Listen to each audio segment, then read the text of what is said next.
posible ulit maglandfall sa Mindoro ang bagyong Nona ngayong araw habang ang malaking bahagi ng Southern Luzon at Visayas apektado pa rin. At Martin, para sa update, mga kausap natin live, ang isa po sa mga forecasters ng Pag-asa na si Hiner Kitlong. Good morning, Sir Hiner. Yes, Sir Martin, Sir Lord, magandang umaga po. Opo, update po muna tayo sa mga storm signals. Ano-ano pong lugar ang dapat pong maghanda at ano po yung apektado po ngayon, Sir? Yes, sa ngayon po nakataas po ang public storm signal number 3 dito po sa probinsya ng Mindoro.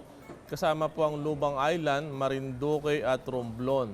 Samantalang ang signal number 2 ay nakataas naman sa Burias Island, Southern Quezon, Batangas at Calamian Group of Island.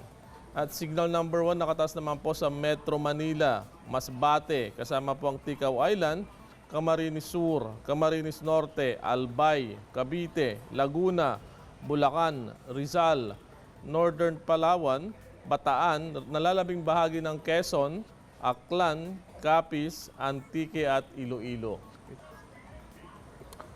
Nasa na ba ang bagyong Nona at hanggang kailan maramdaman ito?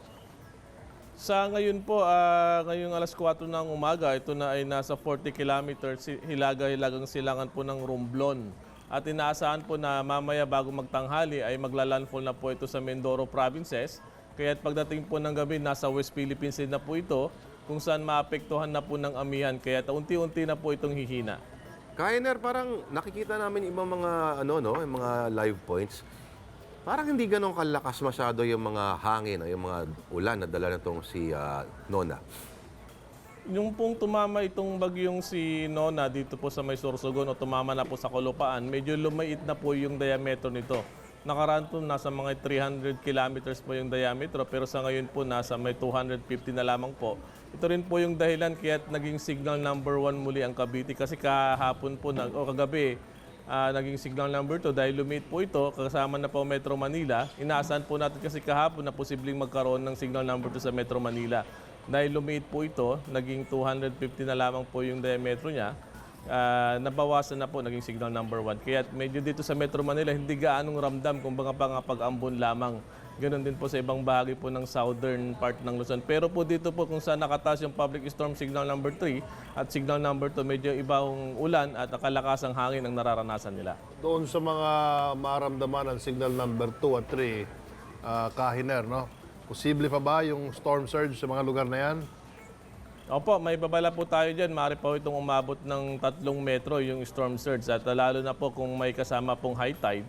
Kaya binibigyan po natin ng paalala na mag-ingat po at maging alerto yung mga kabayan nating nakataas na public storm signal number 2 at signal number 2. Hiner, may namumong bagong sama ng panahon sa Mindanao. Ito ba, papasok din ito sa PAR at magiging bagyo dyan po sa may bandang Mindanao? Opo, sa ngayon po, inaasahan na itong bagyong si Nona, lalabas po pagdating po ng Biyernes.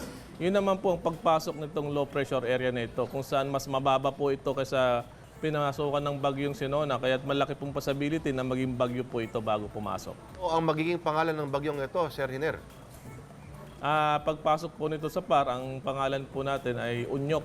Onyok. Onyok. Sigurado ho bang hindi medyo- magiging babae ito pagpasok, Hiner? Baka mag-sex change na Palagay naman. ko, hindi na mapapalitan yan.